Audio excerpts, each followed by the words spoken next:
Assalamu alaikum students. Today we are going to discuss law of reflection और law of refraction को हम derive करेंगे using Huygens principle. पिछले lecture में हमने law of reflection को derive किया था. Now हम Snell's law को Huygens principle की मदद से derive करेंगे. तो start करते हैं.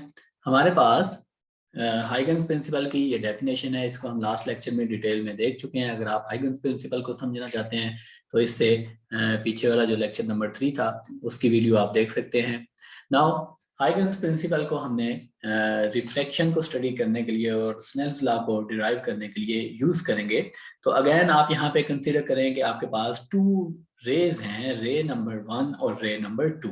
फिगर की ज्योमेट्री जो है इसको समझना जरूरी है. जब आप फिगर की ज्योमेट्री समझ जाएंगे, फिगर में जितने भी आपके पास पॉइंट्स हैं, जितने भी आपके पास एंगल्स हैं, जब आप इनको समझ जाएंगे तो फिर आप इजीली बता सकते हैं और जो चीजें आपको कैलकुलेट करने के लिए कहा जाए वो आप कैलकुलेट कर सकते हैं.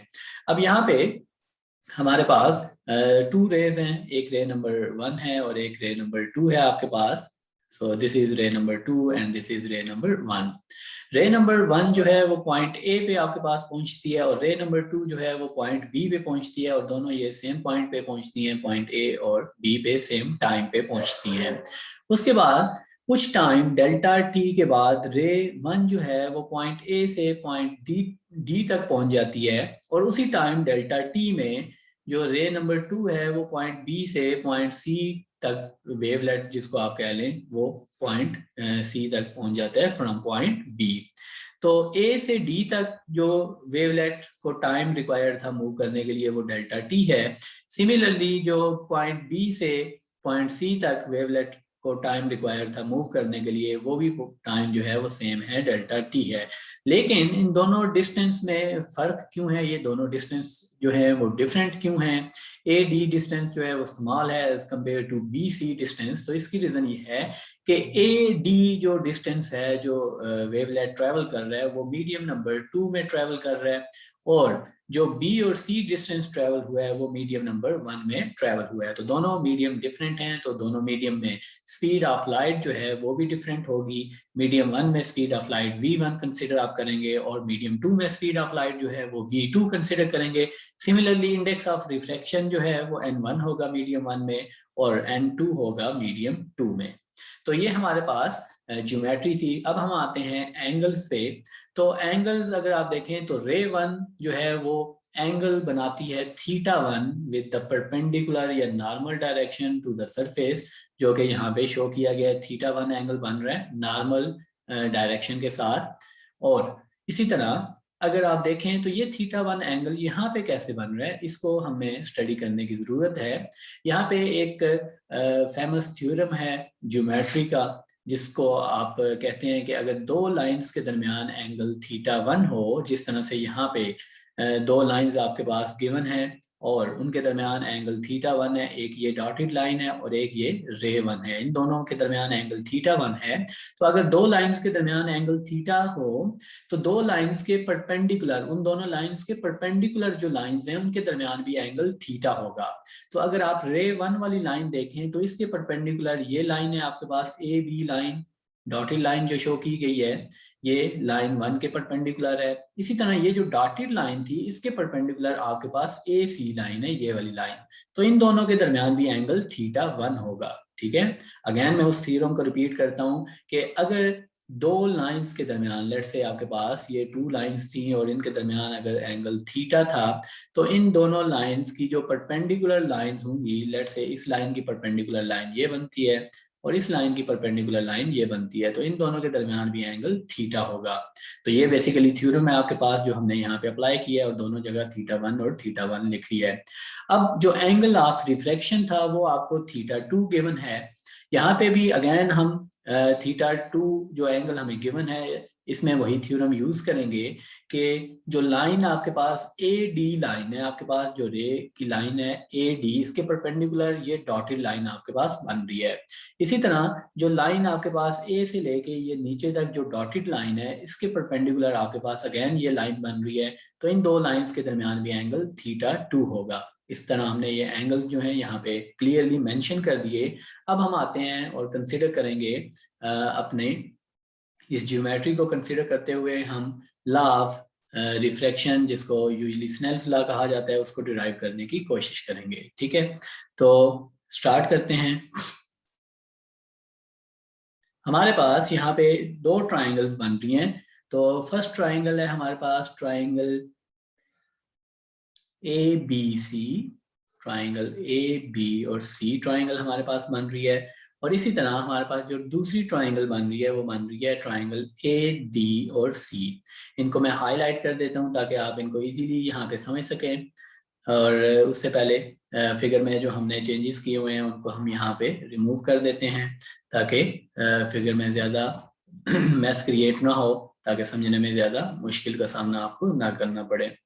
तो हाईलाइट कर देते हैं। हमारे पास पहली ट्राइंगल है ए बी और C. So this is the triangle A B and C, जिसको मैंने येलो कलर से हाईलाइट कर दिया है। एंड द नेक्स्ट ट्राइंगल जो हमारे पास बनती है वो है ए डी और सी।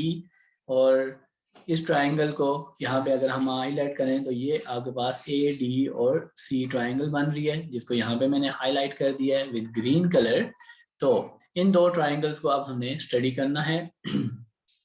तो इन दो ट्राइंगल्स को यहाँ पे मैं ड्रॉ कर लेता हूँ। So this is the triangle A B and C. और इसी तरह से ये हमारे पास ट्राइंगल बन रही है ए बी और सी।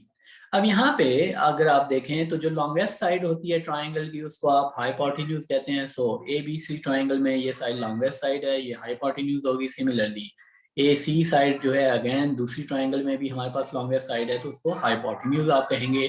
और ए बी सी ट्राइंगल जो है उसमें पॉइंट ए पे जो एंगल बन रहा है दैट इज θ1। और इसी तरह से जो आपके पास ए डी सी ट्राइंगल है उसमें जो सी पे एंगल बन रहा है दैट इज θ2। थीटा के सामने वाली साइड को यूजुअली आप परपेंडिकुलर कंसीडर करते हैं, तो ये साइड जो बच जाएगी इसको आप बेस कह लेंगे। इसी तरह अगर आप ट्राइंगल 2 में आए तो θ2 के सामने वाली साइड को हम परपेंडिकुलर कह लेंगे, और ये साइड जो थर्ड साइड है इसको आप बेस कंसीडर कर लेंगे यहाँ पे।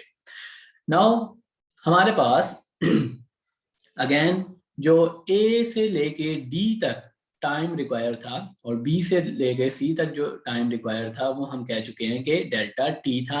अगर आप यहाँ पे देखें इस चीज को हम यहाँ पे क्लियरली मेंशन कर चुके हैं कि दोनों लाइट रेज जो हैं वो पॉइंट ए और बी पे सेम टाइम पे पहुंची थी। उसके बाद फाइनल पॉइंट जो हैं वो डी और सी हैं, तो दोनों रेज जो है रे 1 ए से डी तक और रे 2 जो है वो बी से सी तक सेम टाइम में पहुंची हैं।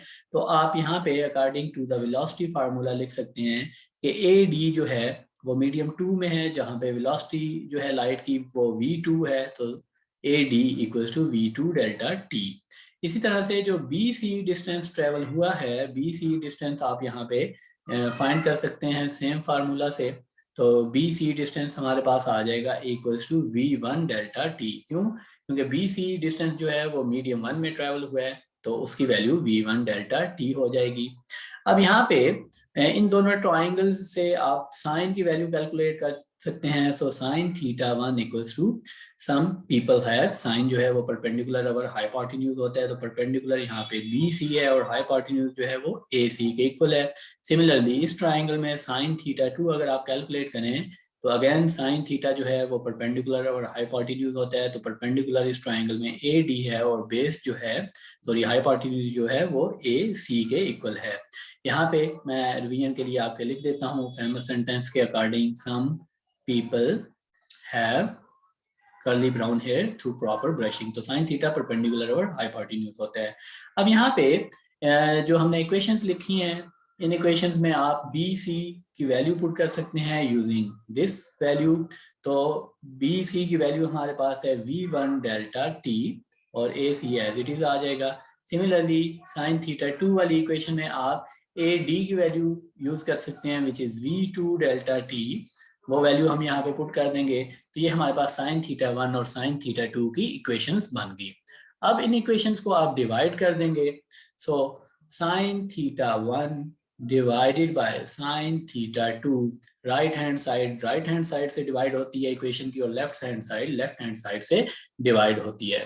तो साइन θ1 की वैल्यू थी v1 delta T divided by A C. So v1 delta T divided by AC। Similarly sine theta 2 की वैल्यू थी V2 delta T divided by AC और AC आपके पास कैंसिल हो जाएंगे और आपके पास आंसर आएगा V1 delta T divided by V2 delta T। Delta Ts भी आपके पास कैंसिल हो जाएंगे, तो फाइनली आपके पास आ जाएगा sine theta 1 divided by sine theta 2 equals to V1 divided by V2। Cross multiplication करने से पहले यहाँ पे, क्योंकि स्नेल्स लॉ में हमारे पास यूजुअली स्नेल्स लॉ जो है वो रिफ्लेक्टिव इंडेक्स n की फॉर्म में होता है, तो इसको हम रिफ्लेक्टिव इंडेक्स की फॉर्म में लिख सकते हैं। इसको भी आप यूजुअली स्नेल्स लॉ कहते हैं, लेकिन ये स्नेल्स लॉ है इन टर्म्स ऑफ वेलोसिटीज। तो ये वेलोसिटीज की फॉर्म में आपके पास ये स्नेल्स लॉ बनता है, ये भी काफी जगह यूजफुल होता है और इसी से आप दूसरा रिफ्रैक्टिव इंडेक्स की फॉर्म में भी स्नेल्स लॉ डिराइव कर सकते हैं। हमें पता है कि n की वैल्यू होती है, रिफ्रैक्टिव इंडेक्स की value n equals to c divided by v। तो यहाँ से v आपके पास आ जाएगा c डिवाइडेड बाय n के इक्वल। तो इस इक्वेशन से v1 आपके पास इक्वल होगा c डिवाइडेड बाय n1 और v2 आपके पास इक्वल होगा c डिवाइडेड बाय n2। इन वैल्यूज को अगर हम ऊपर वाली बॉक्स इक्वेशन में पुट कर दें तो sine theta 1 divided by sine theta 2 equals to v1 की वैल्यू है c डिवाइडेड बाय n1 और v2 की वैल्यू है c divided bye n2 which is equals to c divided by n1 multiplied by n2 divided by c। तो c और c cancel हो जाएंगे और आपके पास आंसर आएगा n2 divided by n1। So sine theta 1 divided by sine theta 2 हमारे पास आ गया n2 divided by n1। यहाँ पे अगर आप क्रॉस मल्टीप्लीकेशन करें तो आपके पास आंसर आएगा n1 sign theta 1 equals to n2 sin theta 2 which is law of refraction या जिसको आप स्नेल्स लॉ कहते हैं, which is स्नेल्स लॉ। और यही हमने प्रूव करना था यूजिंग हाइगन्स प्रिंसिपल, जिसको आपने प्रूव कर लिया। So it is proved that Huygens principle satisfies law of refraction. इसी तरह हमने पिछले लेक्चर में देखा था कि हाइगन्स प्रिंसिपल जो है वो सेटिस्फाई करता है लॉ ऑफ रिफ्लेक्शन को भी। दोनों लॉज जो हैं वो हाइगन्स प्रिंसिपल से आप डिराइव कर सकते हैं। नेक्स्ट लेक्चर में स्टूडेंट्स हम फर्मेट्स प्रिंसिपल और हीरोज प्रिंसिपल जो हैं उनको स्टडी करेंगे। तब तक अपना ख्याल रखें। अल्लाह हाफिज।